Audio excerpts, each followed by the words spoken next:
Okay. I would like to thank Brad Harnisch and his designer, Sue Skinner, for coming today, especially this busy, busy week. It's almost Easter. Thank you so much. We're so thankful to have you today. Brad owns Floral Expressions in Janesville and Splurge in Cottage Grove. And I bet you didn't know that, did you? I'm going to talk about Brad here for a minute. Among Brad's proudest achievements are designing 2 presidential inaugurations for President George W. Bush and being chosen as a featured designer for Florist Review magazine. Yes.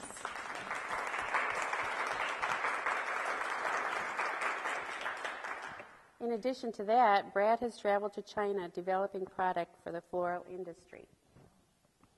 Now today, Brad has chosen 3 oil paintings from our permanent collection. The Mexican Flower Girl by Susan St. John, In the Garden by John Colt, and After a Spring Rain by Charles Dahlgren. Both Susan St. James and John Colt have worked and lived in Janesville. Brad will be interpreting his style in flowers to the style of the artist. So I've been looking forward to this program for months, so here we are today. I'm excited, aren't you guys?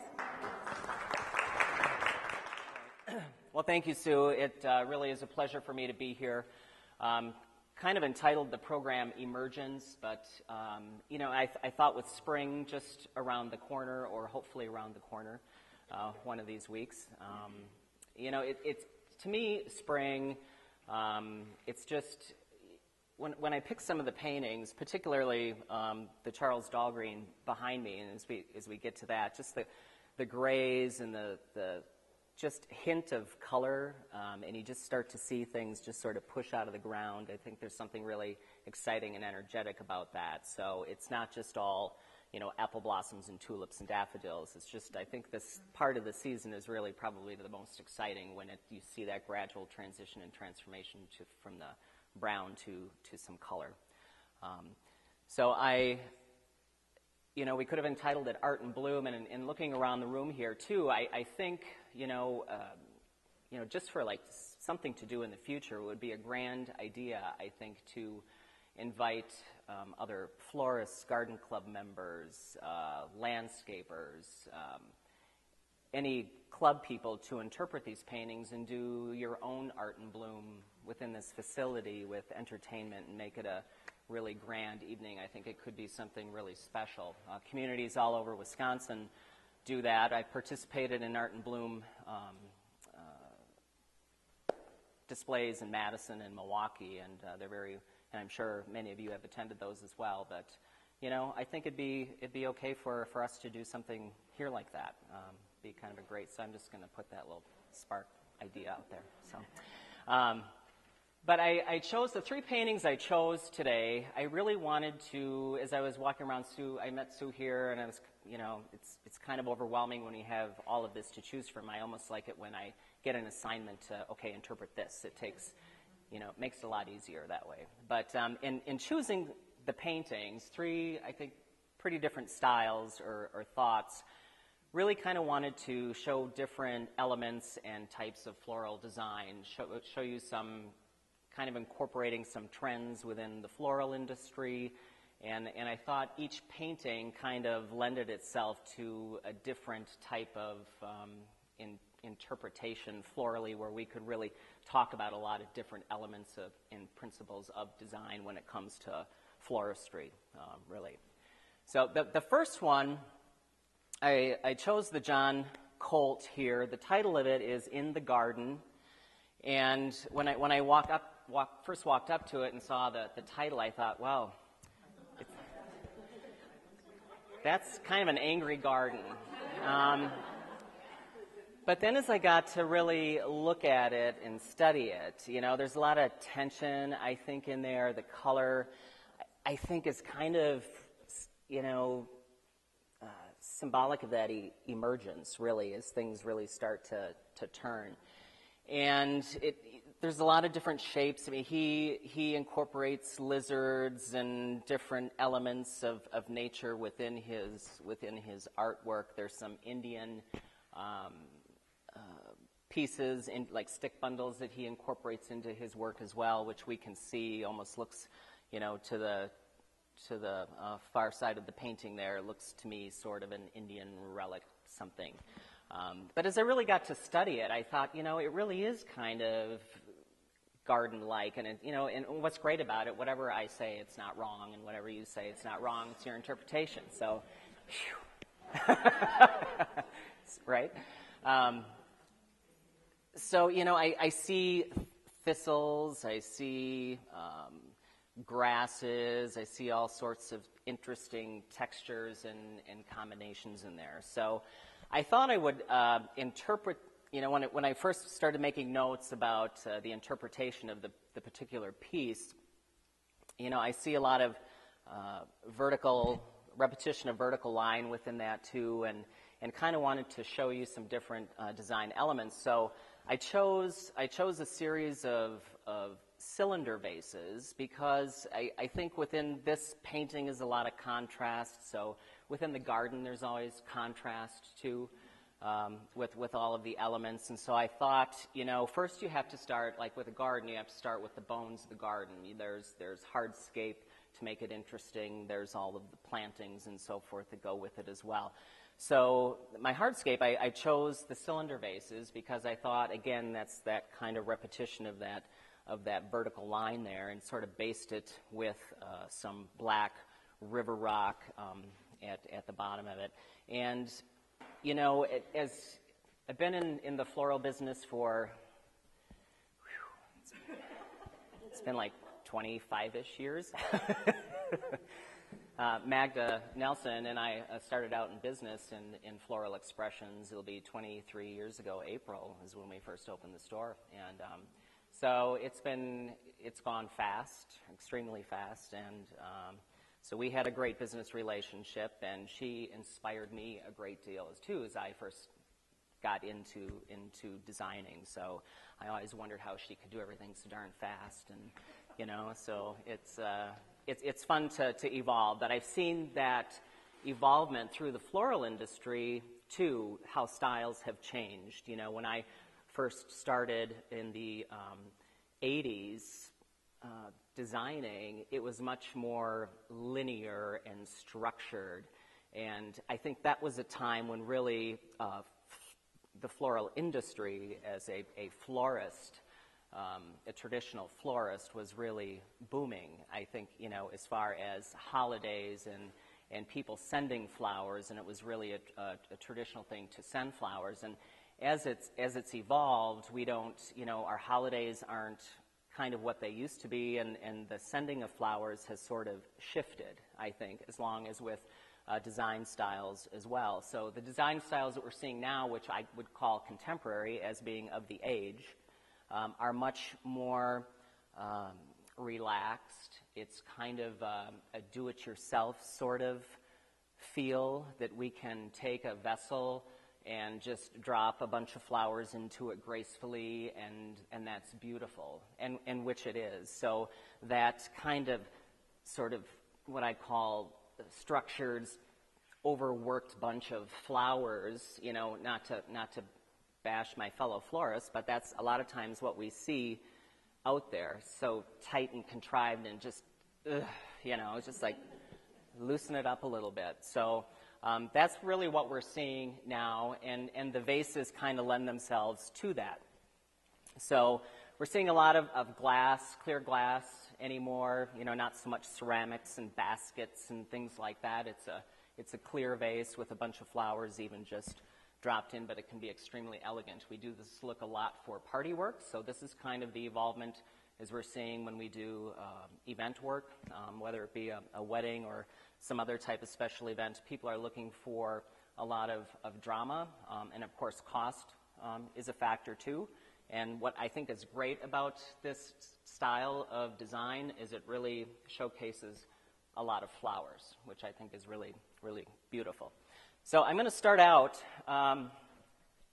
kind of creating a little bit more of the bones of this design. And I'm just going to have you hand me some of these, Sue. Set my knife down. And this is Mitsumoto wood. It's bleached and painted. And we're just going to pop a few of these in our vases, kind of create a little bit more of a structure, if you will. And please, if anybody has any questions, we're going to keep this very informal. Just don't pay any attention that that you're being recorded. Don't let that stop you. So, we put some in the vase. It's kind of interesting to have some outside of the vase. Almost gives you the feeling of tree roots, if you will.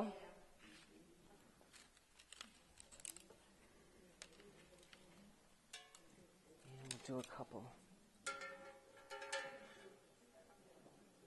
over in this direction as well, so we kind of get a little bit of reflection.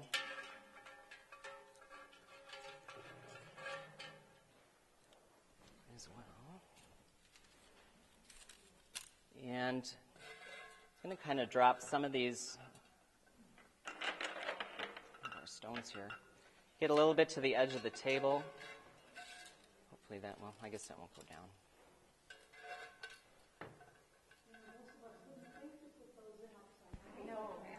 But isn't that a whole lot more interesting? And what I like about it is that you have the visual weight up top, and it's and we can, just going to pop a few in that way.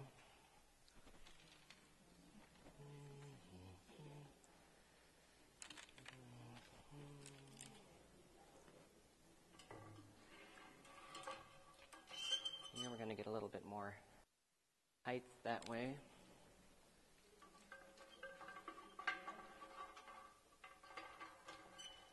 And we can get a little bit of the tension of the sticks to hold it in place.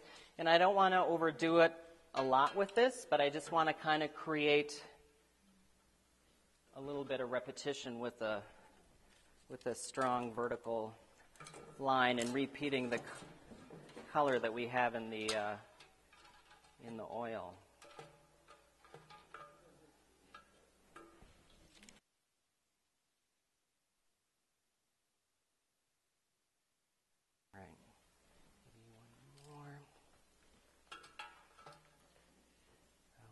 So I always got to, stand back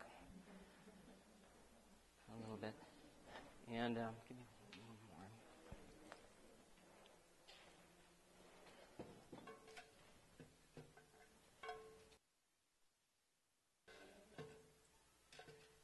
So, and what maybe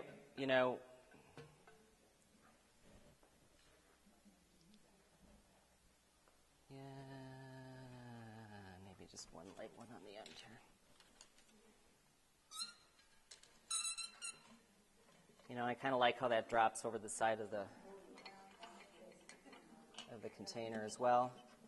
It's much more interesting. I mean, we use all the space that we can when trying to design. So, come off the table, use all of that space. And it's so easy, I think, when we talk about floral design, we get in this two-dimensional world and everything is so flat.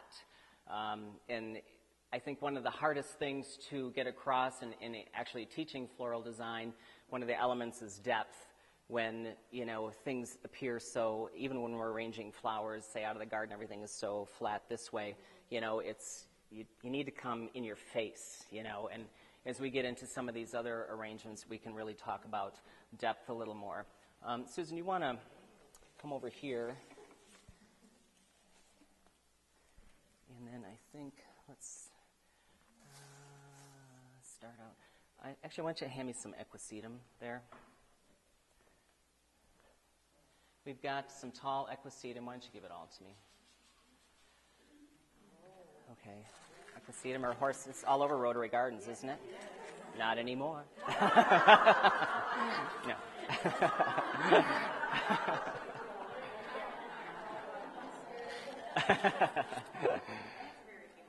So, I'm just going to drop a bunch of it in here.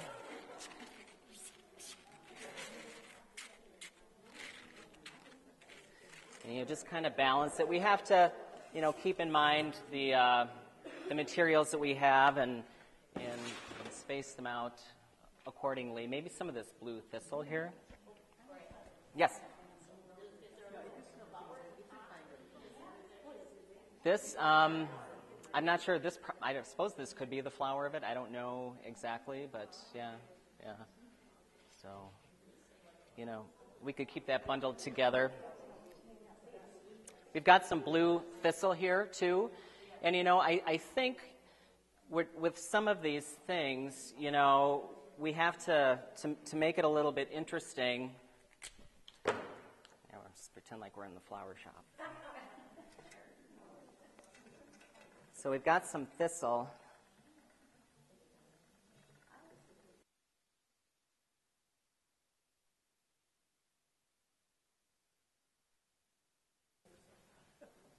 I just cut it a little bit short to give it, because it's one of those things we would probably base in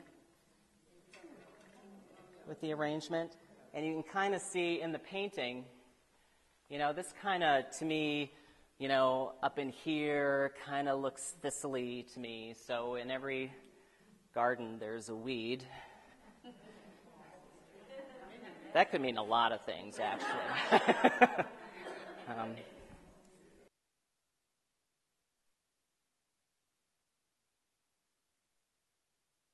Inside the glass, and every time we put flowers in water or in foam, we have to cut that stem because it seals up. Okay, so just a little bit that way, and it's kind of, I wish the lighting were a little bit more intense. It's a little bit dark, but see how we're working with the placement of the flowers in sort of series and levels. Kind of the rule of thumb is supposedly odd-numbered things. I'm kind of more of a two-person. I like twos of things and repetitions of twos. And I've got three vessels in here with the thistle. But I think as we go through things, go through design, if we're combining our elements in twos and close together and doing that repetition, to me, it's more pleasing to my eye anyway, and I think gives you a little bit bolder statement. Why don't we do some of the delphinium? And we've got some of the light blue delphinium. All right. So this is a delphinium. Most of the flowers now, we can get delphinium pretty much any time of the year. I would say, probably the winter months, November, December, probably not so much, but we've been getting some beautiful hybrid. This is a belladonna, it's called. And so I'm going to keep this inside of the vase. So it's kind of within its own structure. And as you'll notice, the flower heads kind of all remain at the same level. So I'm not doing this sort of stair-steppy thing down here, which I think would kind of really slow the visual movement of the line for the eye. So it goes up much more quickly, and then you see all the blossoms at the top. So you'll kind of see how I like to design is more in levels, I would say, as opposed to having a real mixed, salt and peppery kind of look. So I'll do each element at a different level. And if you ever go to a funeral where we've done work and I've done the arrangements, that's how I tend to like to arrange things, because I think it's much more dramatic visually. It catches your attention more. So we might have all the delphinium at one level, all the tips at one, and maybe base it really tight with something else, roses or whatever. So That's kind of the method behind my madness here. So we're just going to do a few stems in there. But I think what's beautiful, and if we, had backlighting to this, would be really great. We could even do some underlighting up this so we could, cast some shadows up underneath would be, I think, beautiful. And so I think what I'll do with this is pop this down inside this vase. And my placement, what I like to do, these two are kind of close together, and I'll spread it out a little bit here too, and we might do some actually, and if I look at the painting and really try to interpret that, which is really what we're doing.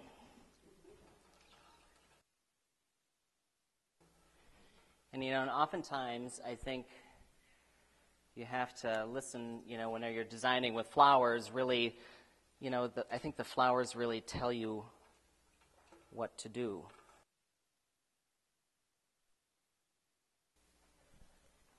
A certain line. Is there any more? No, here's one. And then let's do that iris. And so I'm just going to cut this just a little bit shorter here.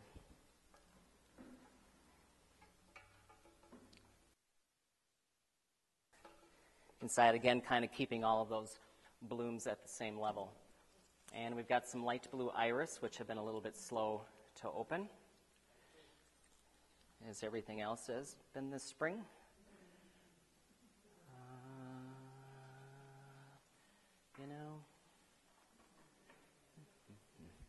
Well, we'll do a couple in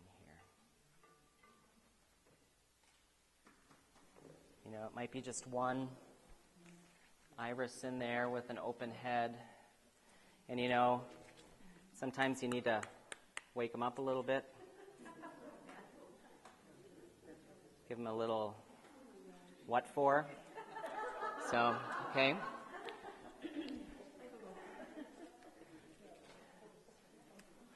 So they don't want to wake up either. And actually what I'm going to do is do a, did I bring, yeah, I know what we'll do. Okay. See, we have to make do with what we've got. So if you could get me, get the palm, just tear me off a couple of long pieces of it. So we wake them up a little bit. Just a couple leaves, yep. So I'm just going to gather these at the base. I didn't bring any pins either, did I? Darn. See, best ideas happen when you're working. You can never plan for this stuff. Okay, that's good. Enough? Yeah. So I'm just going to take a leaf, because I want to keep these kind of bundled and tight together. So what I'm going to do is take a piece of the palm frond. And I'm just going to tie a little knot, because this is kind of sinewy and pliable. So I can tie all that together, okay?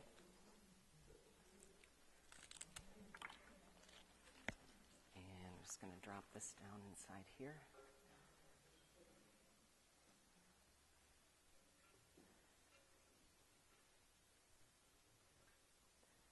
Like so.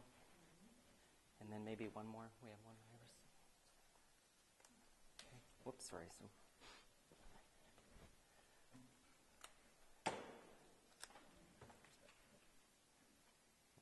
Down inside like so. And we'll just reflex the petals a little bit. This is called reflexing whenever we bend the petals back like that. And there's always a story I like to tell when we did one of the presidential inaugurations. There was a reflexed rose on every napkin for one of the balls. So we had a whole team of people reflexing about 1,000 roses. Not a very exciting job. It's not as glamorous as it sounds. I think we're going to add a little bit of green to this, and we've got maybe the Bells of Ireland are a really strong linear flower, and kind of working to a strong vertical. And again, I think what I'm going to do, for ease of this, making one insertion instead of 3. is just, again, to tie these off real quickly.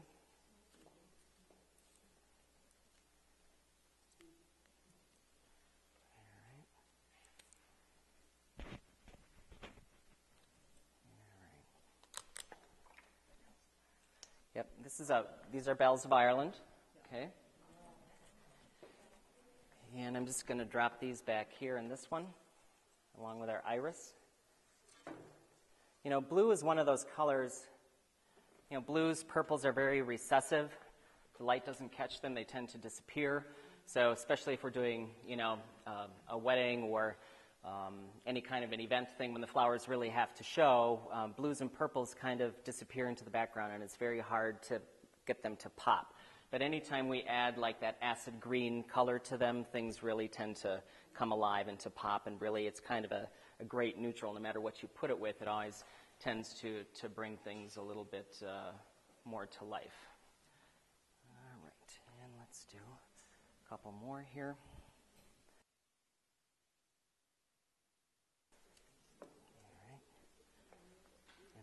Think, what else we got? Oh, all of those little Fuji mums. All right. And just going to drop these down behind my.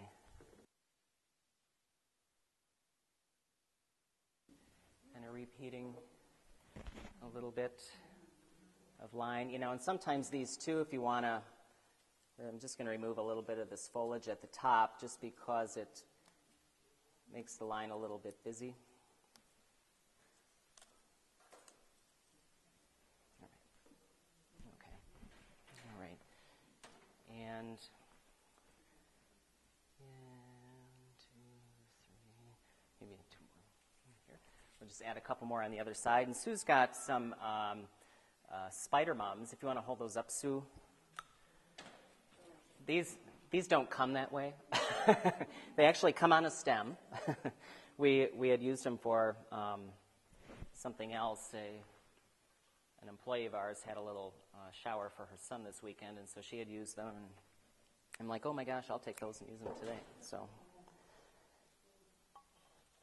I'm just going to pop a couple of these down inside with the equisetum, adding a little bit of that texture, but then again, keeping the elements very close and tight with each other. You'll notice a couple of the cubes at the base where we really tried to base it with some of the river rock and the cubes. So with these, if you just want to hold that, I'm just going to line these in very tight.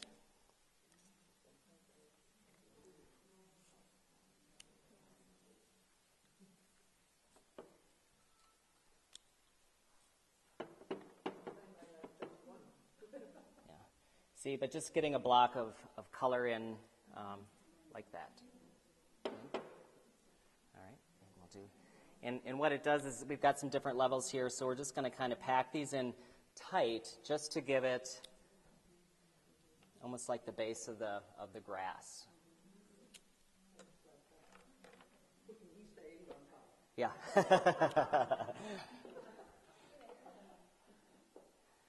The green spider mum is probably one of the most popular flowers right now commercially. We're seeing a lot of them along with the Gerbera daisies as well.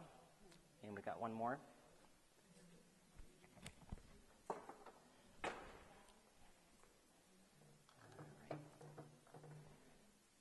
And we do have some, I think we brought some tall ones too, didn't we? We've got some buttons. I've got some tall ones on some stems. We're going to add a couple of those in as well. I think that's good. But I want you to give me a couple more. And with these, I'm going to just cut them flat. These aren't going to be in anything.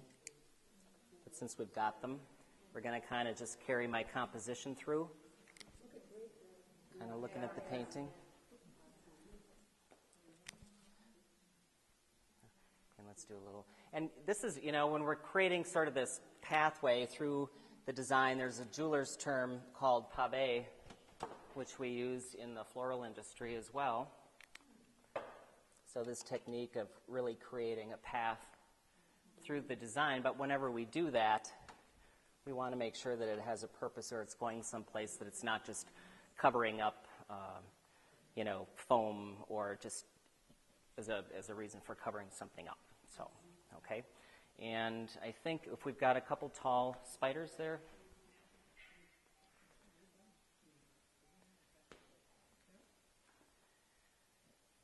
All right, we've got some tall ones. I'm just going to take the foliage off on these. And I think what's fun about this, too, and how it, kind of feels like the painting a little bit. Once the foliage is removed, it's very jaggedy stem, and, the blossom is a little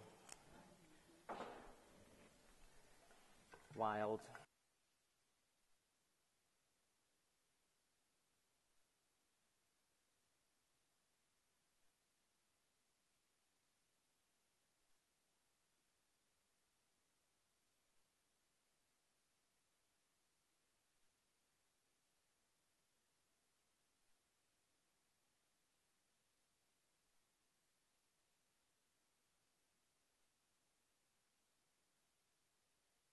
Whoa, didn't see that.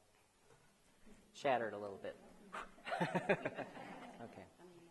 I think that's probably good. And then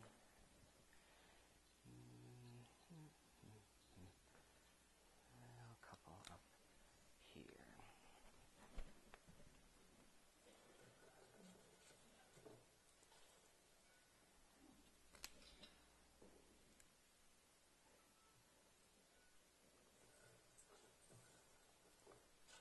So we got a couple of there amongst our equisetum.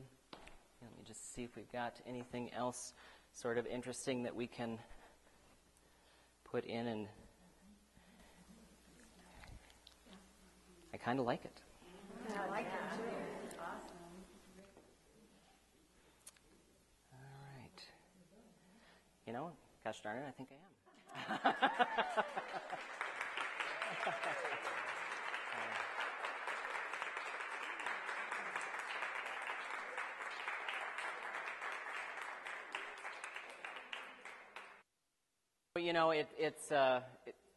I think it's one of those things. Whenever you're creating something,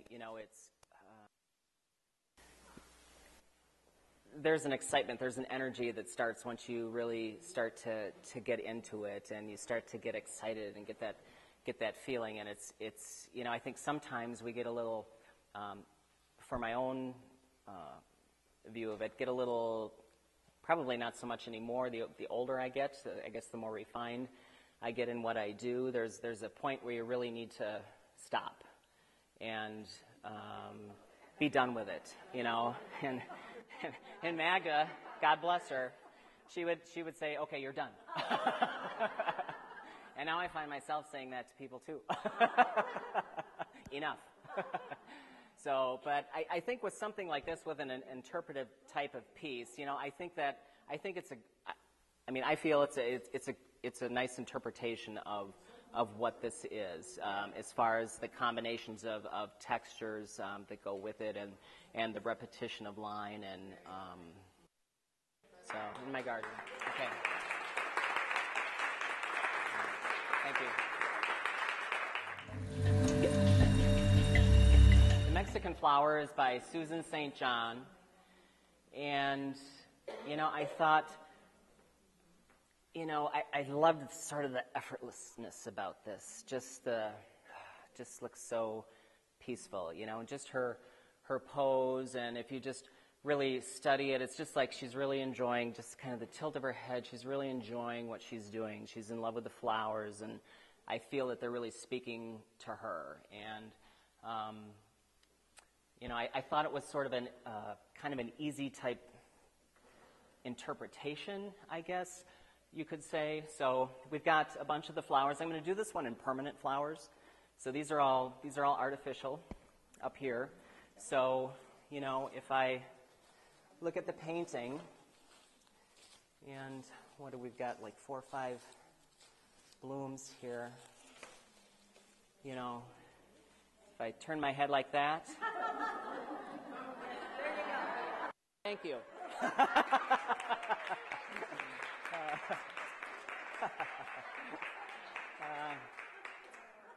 not quite that easy, I guess. So I've selected flowers which I think have kind of really complement this color scheme. And, you know, the open roses, the peonies, you know, and the silk quality anymore is just so amazing. You know, these peonies, you know, you can almost smell them. They look so real. And they really, really are wonderful. So, and a lot of times, too, we will, especially in wedding work, if we're finding something that is not out of season, I mean, we wouldn't do this without talking to the client first, but there are instances where we can combine both fresh and artificial flowers, and nobody will ever know the difference. Especially, you know, out of season, this can retail for $10 to $12 a stem. So, you know, you've got a silk one for, you know, $5.95. So for half the price, you mix it with other fresh florals, nobody's going to know the difference.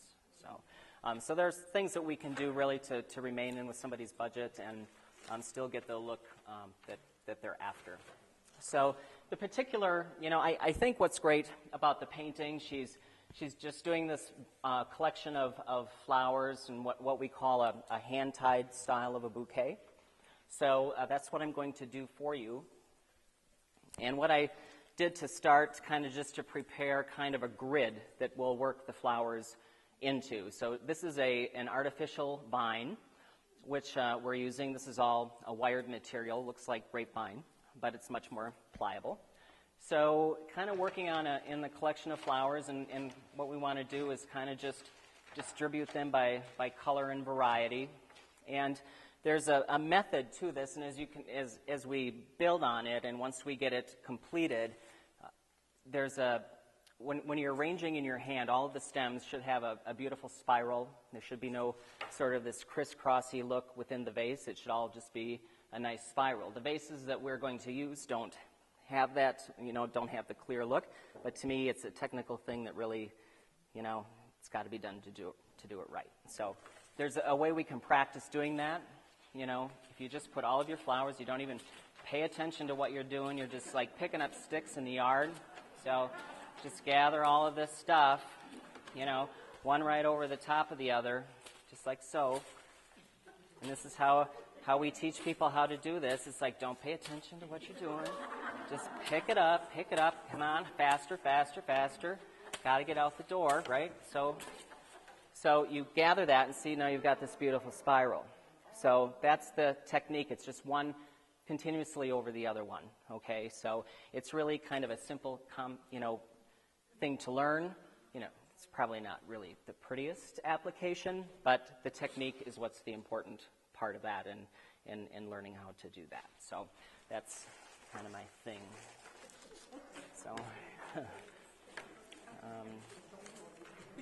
So I'm going to start with this bouquet, and you know, color I think is very, very important in zoning the color, and one kind of melds into the other, and so that's what we're going to try to achieve here. So, and if I'm going to leave, I left the price tags on these just so I don't have to reprice them if I don't. So I'm going to start with the hydrangea in the middle of the bouquet. And there's a grid, actually, I should show you. There's 4 wires around this little grid, and we've kind of twisted them all together, so I kind of have a handle to start with, okay? So, and this sort of becomes a nest or something just to rest the flowers into. So I'm not going over and over, so if we open up the back of our hand, we can get those flowers where they need to be, and that takes a little bit of practice. All right. And kind of keeping those all together, can incorporate some peonies. And I think what's great, you know, there's a couple styles. You know, if you picture like a traditional wedding bouquet, what you see, which is very popular now, is that solid mass of very tight roses or flowers, whatever they might be. There you have all of them on the same level, which I think has an application and is certainly beautiful and very strong, makes a statement by itself. But for this particular one, we're going to loosen it up a little bit, get a little bit freer, because I don't think she's really paying attention, or she doesn't really give a hoot who Martha Stewart is, right?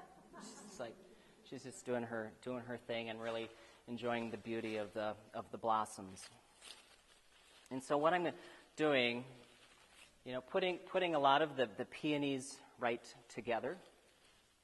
Okay, I do it on this side, so for balance, for both visual and physical balance, what we need it has to be balanced. It's not like it's going to tip over physically or look like it's going to tip over.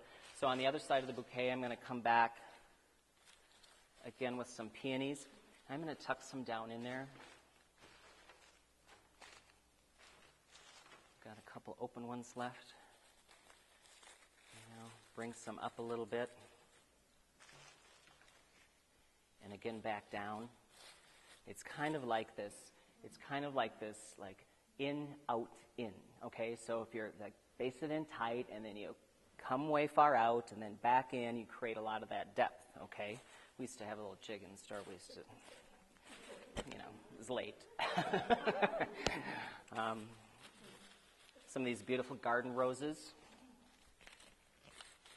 which we're finding extremely popular right now and commercially grown. They open up much like a peony. It's called a garden rose, and they will open up and they have the scent, very perfumey, scented flower. Smells very much like a peony as well. And I'm going to come on the top of this too. And what's great, if everything is sort of spiraled, I can stick a flower in anywhere, and it's just going to slide right into place. It's not going to have to fight with those stems. And we got another little one, and I'm kind of using a little base of that vine, kind of tucking some of my stems in there as well. All right. And I'm just going to add a few peonies. Not everything kind of goes the way we want to in fresh flowers, so there might be one giving you a hard time that just won't stand up for nothing. And if I could just get some ants in here, it'd be perfect. All right. And, a little bit of the darker burgundy tonality in here as well.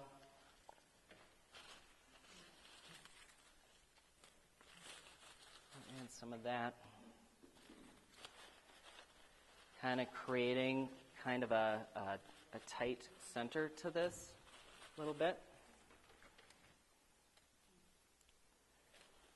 All right.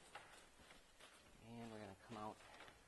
And a lot of times with fresh flowers, it's a lot, because this is what really makes a fresh flower, an artificial flower, have a real fresh appeal to it, is coming up with the stem that way, instead of this stiff old thing just, hanging out.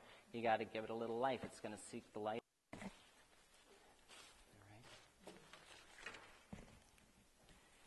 And come around this too. And some of them are sort of wilty.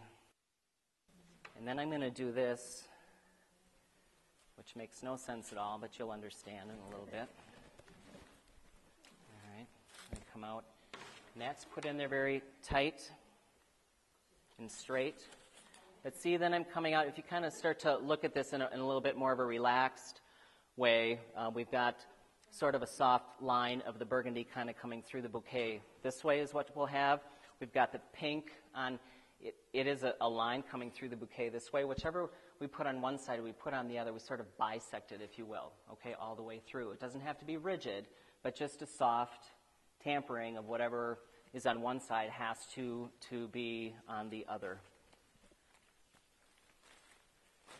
So we can mix elements of varying textures. It doesn't have to be exactly the same. And I'm going to give it a couple more antennae here. Okay. Looks a little odd.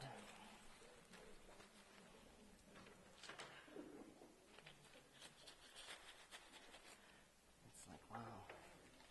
And again, some beautiful garden spray roses. Tuck some of these in.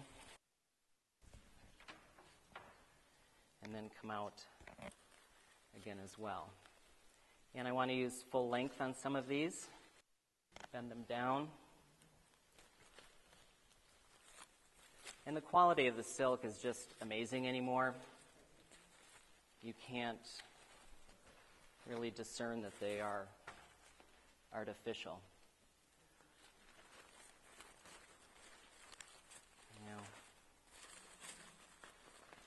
And you start to look on top the hydrangea as a base. But the coloring, as we kind of, start to look at the coloring there to do that repetition. Okay? All right.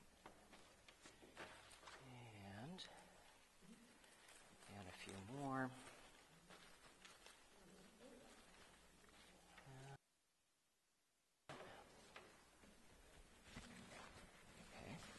And then one of my favorite things,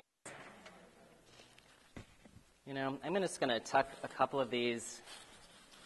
They're a little ivory tone. I'm just going to tuck them way down in, just for some depth.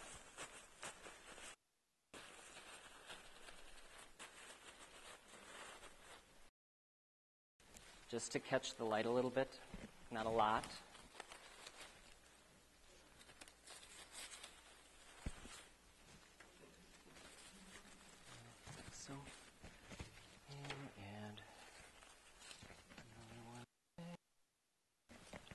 And then one of my favorite things is the viburnum. Doesn't this look real? Yeah. I love this stuff. So I'm going to got a few stems of that.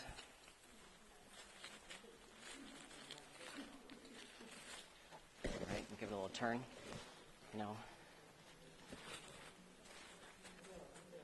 This is for the Amazon bride.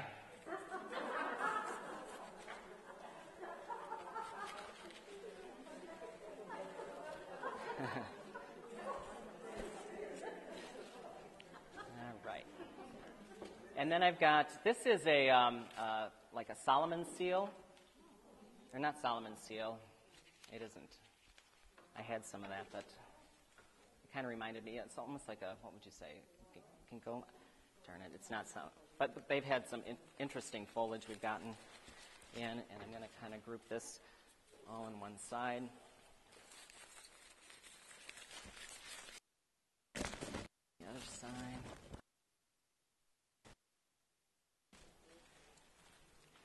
With that. And I've kind of lost my vine, but what it's done is it's offered me a simple structure. I've got a few berries I thought we would add in, too.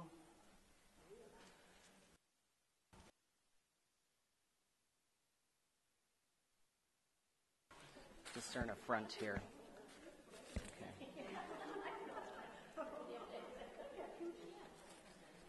Okay.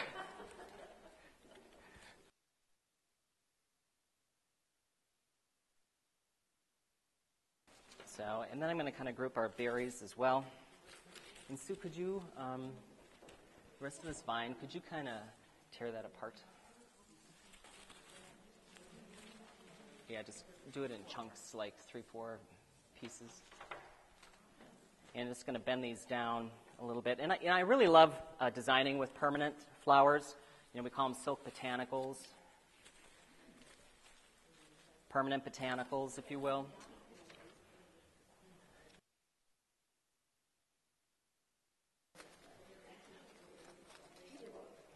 And when we were designing product in China, we were working on Christmas ornaments, not so much silk flowers. So that was kind of our thing. So now it's getting a little heavy. So no, that's perfect. And so Sue's opening up some of this vine for me.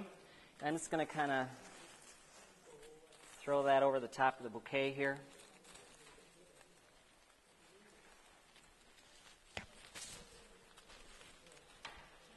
One on the other side. Pop that over.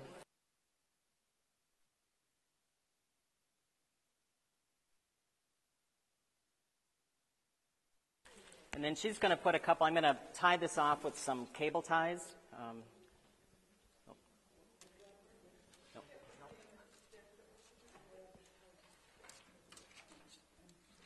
That goes in flat, like so. It's just backwards. Okay, thank you. I think this should do it.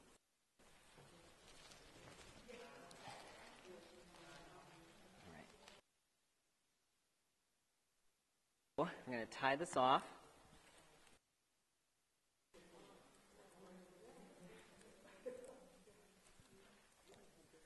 I lose a head.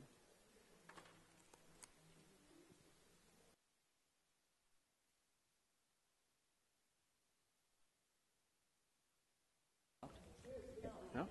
Oh, we'll just stick it.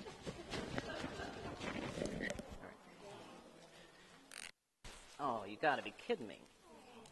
Okay, let's try that black one. Using cable ties, sometimes if they've sat too long, they get a little brittle. Could you grab that white one out of my hand? This other piece, too.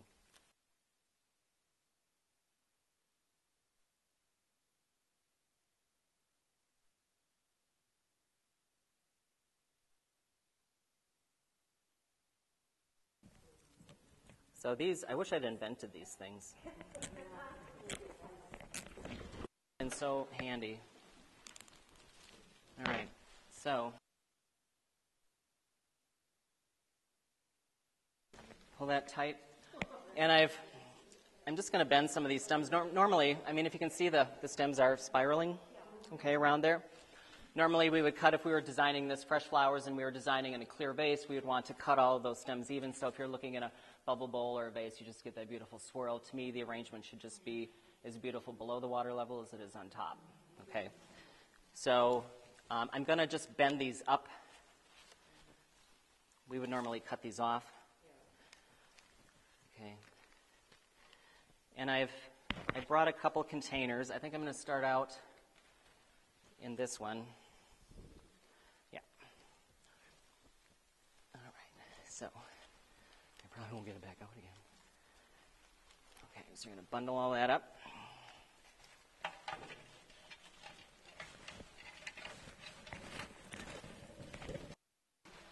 So now it looks a little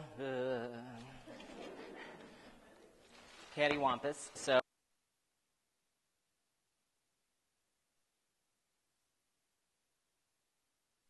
at the base, grab a couple cable ties. I'm just going to tighten this all up because it's not going to work in my vase if I don't get it tight. So just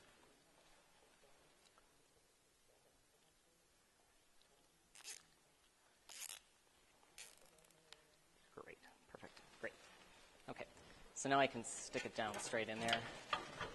Much better. Okay, great. All right.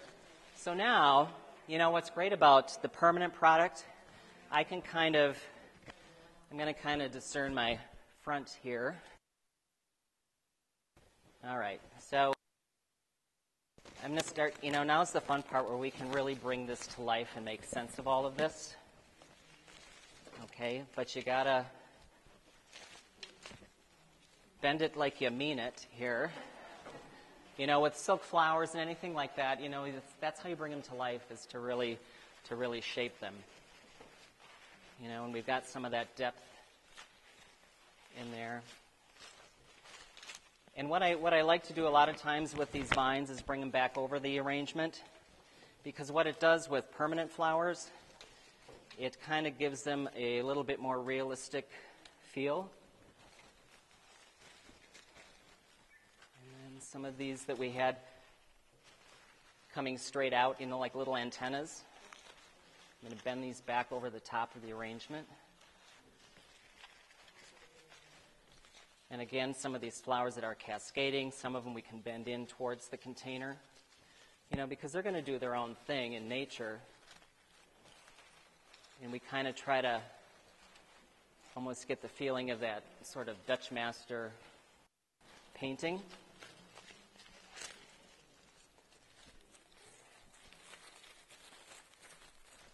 Bring some of these again. This is what we call in floral design a sheltering technique, creating a little thicket, if you will, for the flowers.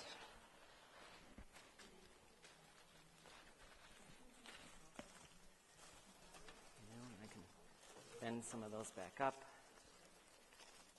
into the center. And really what we're doing by bending these flowers back up into it is really trying to train the eye to go back towards the center, towards the focal area of the design. Some of them will come down.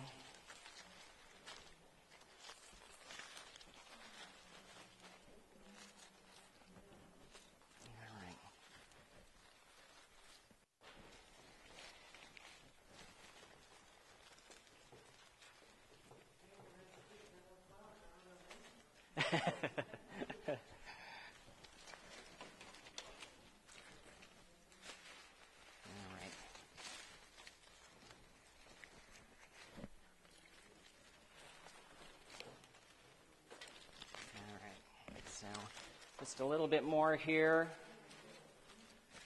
Of course, this is one of those things where,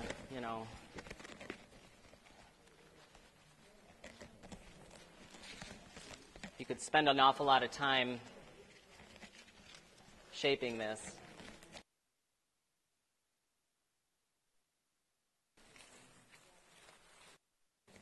What's great, you can't do this with fresh flowers.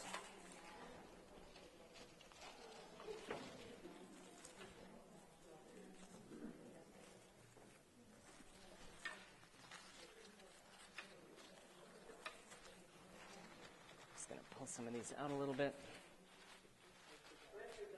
Done. See? That's why I love her.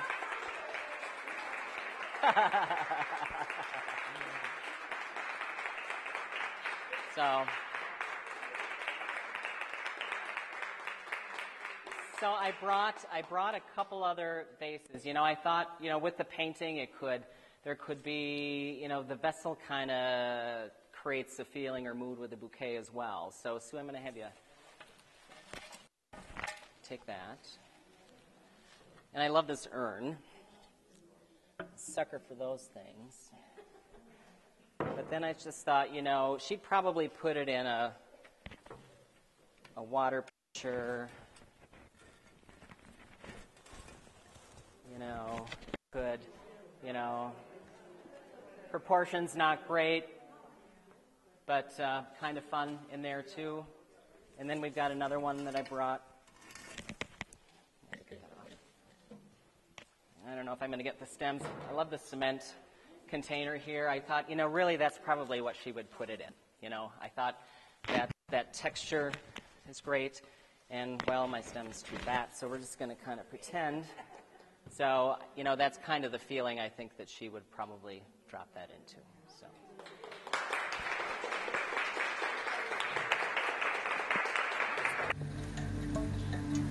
The third piece,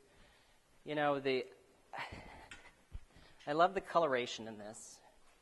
And to me, when I first saw this painting, I thought, for one, it's as far as like floral design, it's a great teaching tool because it has a lot of the elements and principles and techniques that we use within the painting. And as we get started on it, maybe I should just slide over here a little bit. I'm just going to come over this way.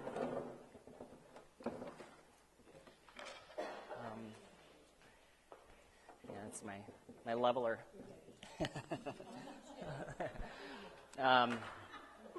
When we talk about just the line within the painting, first of all, I was attracted to the color and the title. It's After a Spring Rain.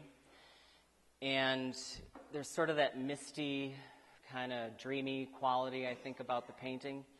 And what really struck me was the light in the center. You can almost see down here the water in the base, the standing water in the road, and maybe the sun just peeking out of the clouds and illuminating maybe a rye field or a hay field back here, just that golden color in the town in the distance. But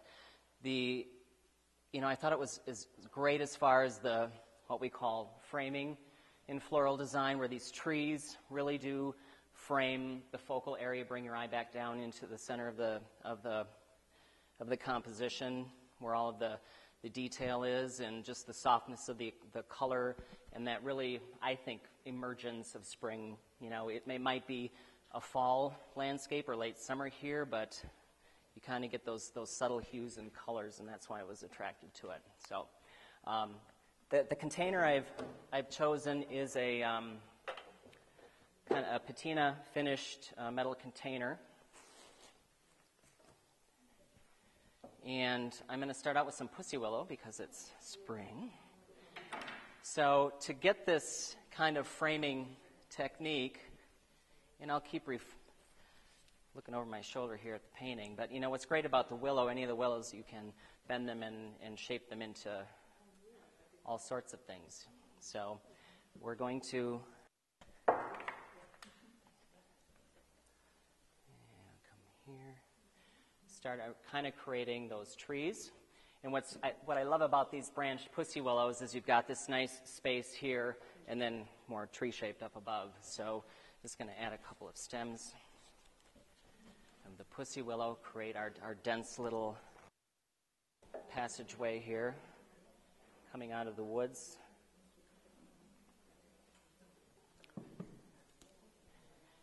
And be a little bit choosy about our stems here. This is a great one. And really try to, so it's going to be like designing in a mirror here. So we start to create that framing, if you will. And just like all of the willow, you know, in any of the shrubs, you know, now's a great time to prune all of your woody shrubs. And you bring them in the house, put them in hot water. They'll leaf out in no time. Birch is a great one for that. 9-bark does it. There's all sorts of great shrubs, so if you can get a little bit of spring. Forsythia. Pardon? Forsythia. Yes, the forsythia, beautiful. Pardon? Dogwood, yeah, it'll leaf out. Actually, if you put dogwood in a container, especially like in floral foam, I know it'll do it in water, but we'd put it in containers outside in the springtime, actually left over from the winter. As it warms up now, if you keep that foam watered or the medium watered that it's in, it will leaf out. You can actually plant it, the dogwood. Curly willow, same thing. All right, so I brought some dried grasses too, because I thought this is kind of, you know, not everything is beautiful in spring. So, pardon? What kind of grass? I'm not really sure what this is. I think it's some kind of a grass. Yeah, thank you. I'm not sure. I don't know.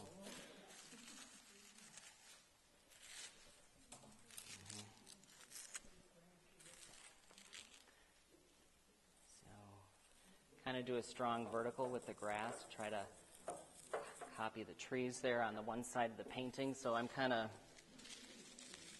doing opposite directions here.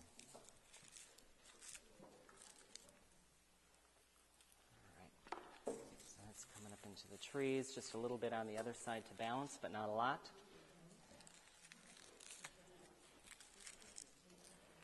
You know, and I ran out of, I used all of the forsythia, or not the forsythia, the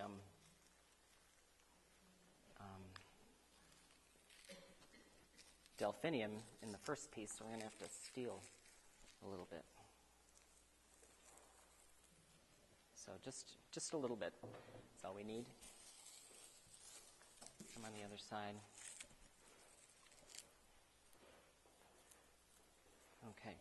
And then, you know, we've got the clouds are sort of breaking up in the painting, and so we get a little bit of blue sky. So I'm going to, sorry. I'm just going to steal a couple stems. You know, just a little bit wavering in the treetops.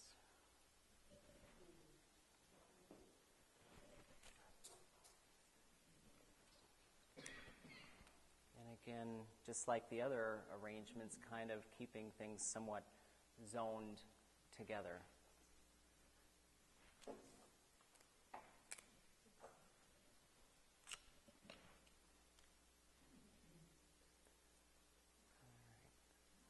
And work that down into the branches and see what's.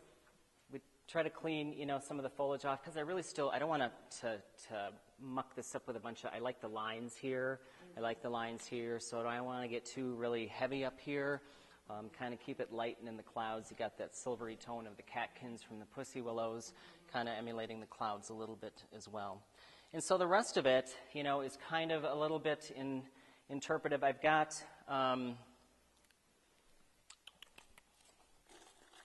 I'm going to create a path sort of through the arrangement, and I think I'm going to do that with, this is a green dianthus. It looks like moss, but this is a carnation. Isn't that amazing? Isn't that something? It looks like moss. It's a carnation. Yeah, it's in that family, so, yep. So I'm going to create this kind of meandering path through here. And, we're cutting the elements very, very short. And I think that's what's difficult for a lot of, when we're teaching floral design, is really creating depth and cutting, our stems down in to create depth. And so we're going to do this little path through here.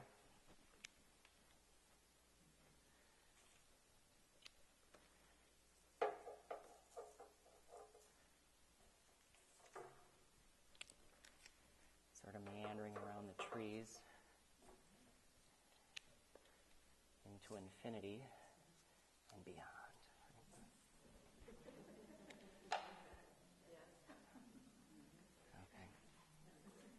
So the only thing about this style of design, of course, is the amount of product that it takes, okay? So then it becomes a monetary issue, okay? So we have to keep that in mind as well. But for an interpretive piece, I just want to kind of turn this around so you can kind of see that path kind of sort of fading, again, behind the trees, if I can get myself out of the picture here.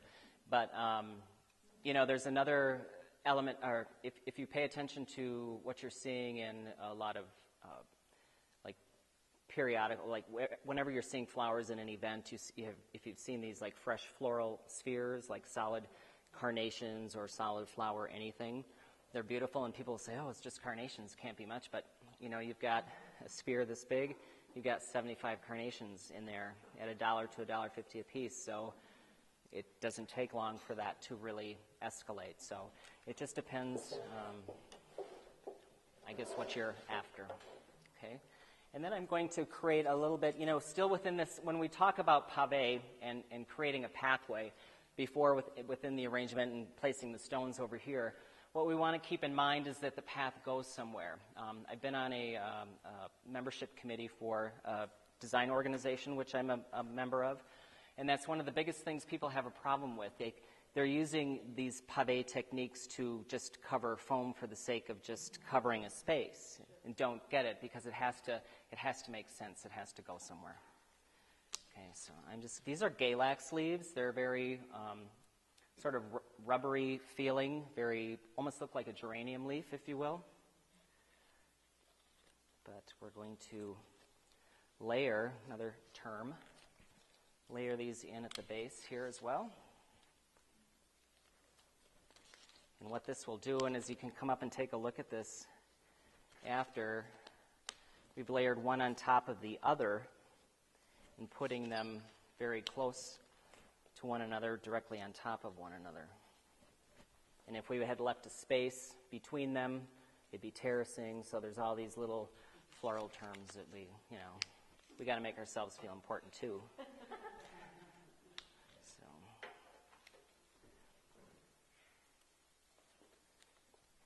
So that kind of comes around there.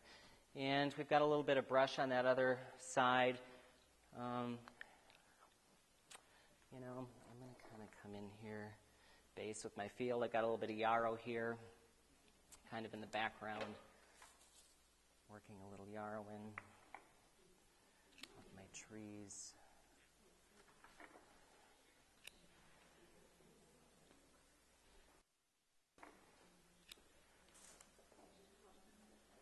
And see, we have to make the back as pleasing as the front. Cut that in, and I might add a few, we want to give it a little bit of a spring feel to it too. And on the one side we could add, got some white tulips.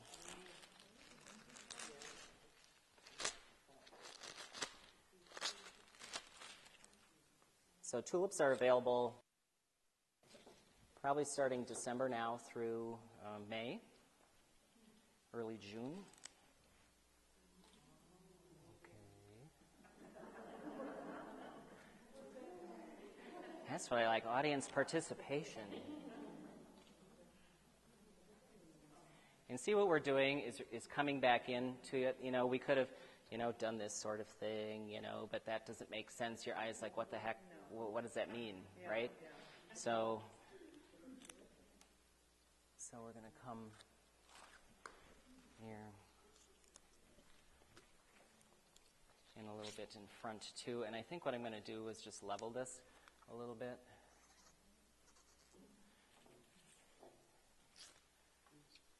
So in the front we can see that could be the clouds up there.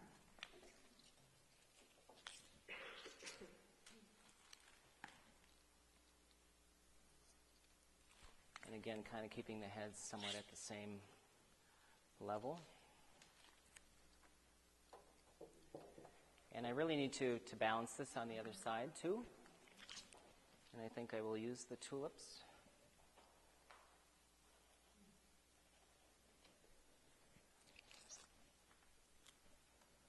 And what this is doing, kind of repeating that framing line and just trying to bring the eye back in to the arrangement.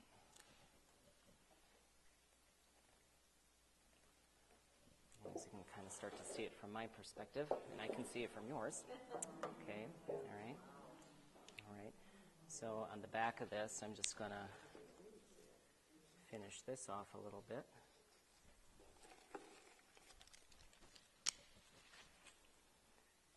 And again, layer in some of the Galax leaves here just to cover up our foam. Keep that nice and neat. All right. And then I've got some ruscus. Well, I've got a couple other things that I'll pop in here. Let's turn this around so I can see. This is a leucadendron. It's a tropical foliage. But isn't that kind of cool? It looks almost like a succulent, if you will. So, leucadendron. Comes in this is really a unique variety that I had not seen before. And this is where I'm going to kind of stop looking at the painting. Because still, as far as a composition, to me, it's got to make some sense here. All right. So we get that up there. And even using this little seed pod, which I think is a great texture. Kind of like a little pine cone, almost like a seed pod. So can't throw that beauty away. That's great, just down in there. And again, kind of doing a little bit of leveling too to kind of create that depth and seen through the design.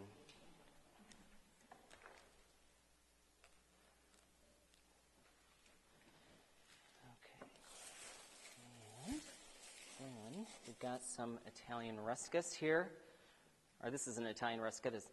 It's regular ruscus. A lot of times you'll see this at holiday time, dyed red and used in, not so much probably anymore, but years ago, used a lot of this and did a glycerin treatment to it and dyed it red. And so you'd see that in outdoor planters. It'd be like a bright red color. And that's what that is. All right. So we're going to add a few stems of this and just strip some of that foliage down because I don't need it all the way down there. I don't want to interfere with the lines of my tulips.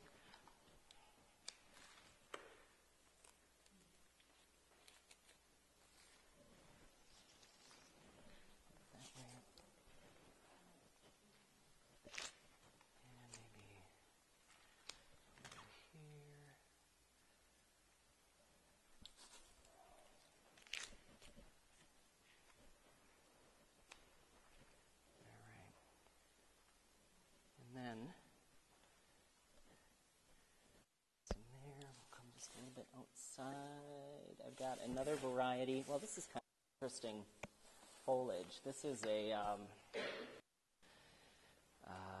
variety of eucalyptus. It's a willow eucalyptus, but it has no fragrance to it. Probably just stained my face. Because this is just it dyed the color that it is. It's a purpley, a burgundy color, but I think it's great with that painting. So I'm going to add some of this as well here. And I'm going to break the rules a little bit. I'm going to start to come out a little bit on the sides. You know, if we were to call, talking about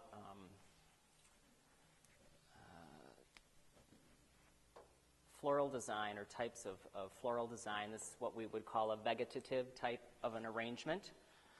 And we try to showcase elements as they would grow in nature. And back in the probably 80s, early 90s, any type of linear design like this was very, very popular.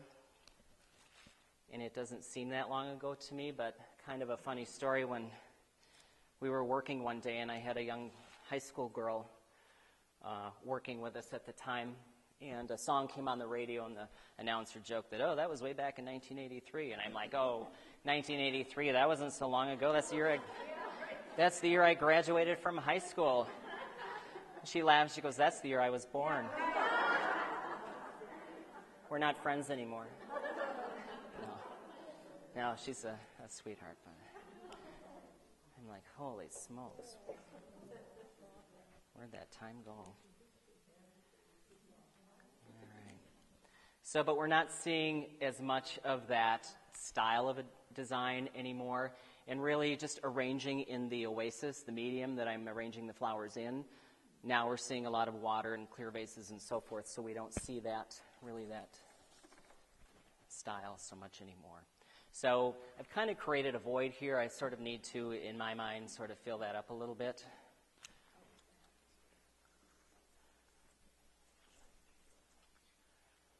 Okay, and I love the line of that Bells of Ireland. It's just a little bit quirky at the top. It's okay.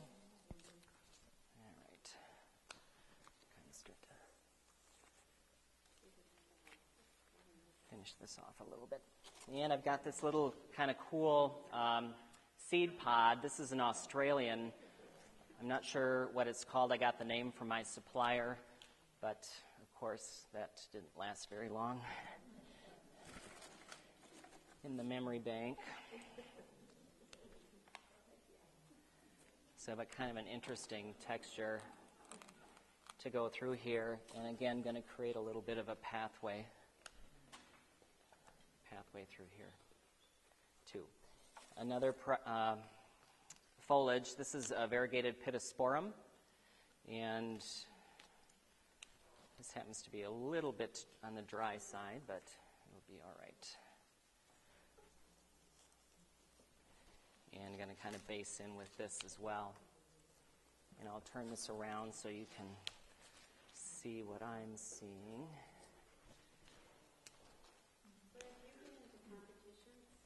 I have designed in competitions. It's so stressful, though. I do. I love it. I used to compete, probably more so years ago. Kind of gotten over it, I guess. But it's fun, and I like to do programs like this. I do programs for wholesale florists, teaching other florists how to use new product. And I like to do a couple of those within the year, just because it keeps me on my toes and forces me to stay current. So, all right. So I'm just we don't have too much left here, but I'm just gonna kind of show you where this is going here in the front, okay? And so we've got a lot of texture going on here. I'm just going to finish this off a little bit here. You know, and we can interpret the painting without putting a little man down in the middle of it or getting quite so literal. And there's another foliage, kind of one of my favorites. These are fatsia leaves, fatsia foliage. Could you say that again? Fatsia, F-A-T-S-I-A.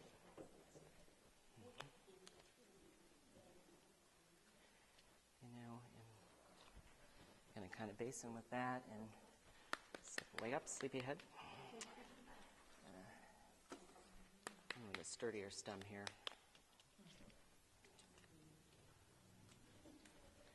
And again, I really need to balance that delphinium on the other side. And again, I'm going to do two very close together.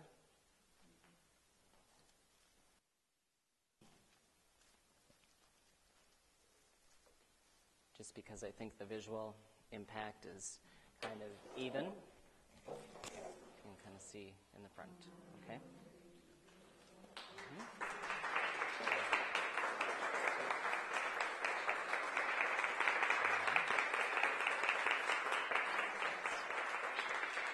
And I'm just going to finish this off quickly here.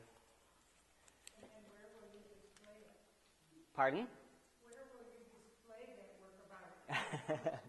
We'll leave things up here so you can take pictures and so forth if you want to, and if you'd want to.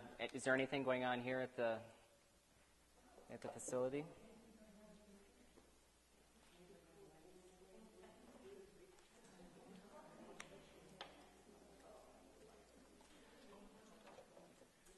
You know, and then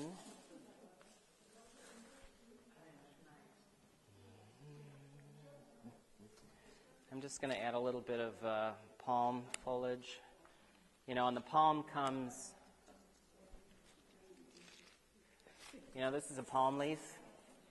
You know, we all saw these this weekend. Yours hopefully look better than that one.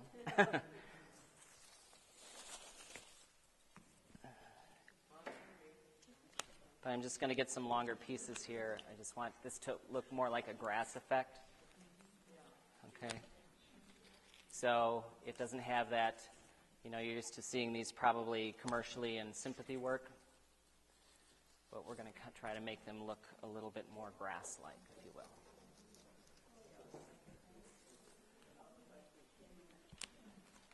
And what it does, it sort of fills in those side lines and softens the arrangement. It's kind of more of an interpretive, what we would call a parallel system. If it were really a traditional parallel system in floral design, you'd have like three elements all lined up together. I might have like all delphinium, all liatris, like say all irises, and then at the base you'd come out with those same elements. So it's a very rigid, stark style of a design. So anytime we change that, we call it interpretive, and it makes it all okay.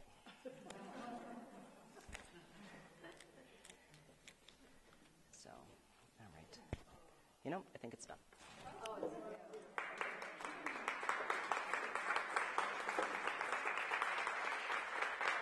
So, thank you. Thank you. So,